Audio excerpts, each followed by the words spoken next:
هحكي لكم عن حد كان طيب زيادة عن اللزوم. أي كلمة بتضايقه بيعديها، وأي موقف يجي على خاطره بيقول لنفسه معلش يمكن مش قصدهم ويعدي. كل مرة كان بيختار يسامح، يدي فرصة تانية، يكمل وكأنه ولا حاجة حصلت. لكن مع الوقت بدأ يحس إن الموضوع بيتاخد كأمر مسلم بيه.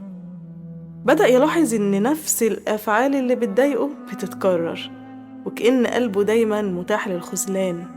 وفي يوم لقى نفسه واقف في مفترق الطريق، يا إما يكمل ويسامح كالعادة، يا إما ياخد موقف ويقول كفاية. بس جواه صوتين عكس بعض. صوت بيقوله خليك زي ما انت، ما تتغيرش عشان حد، حافظ على القلب الأبيض اللي جواك وخلي المركب تمشي أحسن من المشاكل والخلافات. وصوت تاني بيقوله طب لحد إمتى هيجوا عليك وتسكت؟ لحظة صعبة جدا، لأن القرار هنا مش سهل. لأنك لو سمحت هتحس إنك جاي على نفسك بزيادة، ولو خدت موقف هتحس إنك بتتصرف عكس طبيعتك وقلبك الأبيض، وهتبقى برضو مش مرتاح لمجرد إن في خلافات.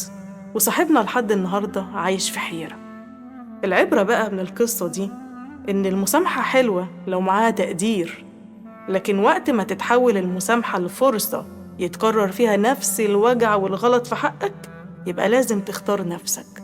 اختيارك لكرامتك مش قسوة، ده احترام لنفسك قبل أي حد.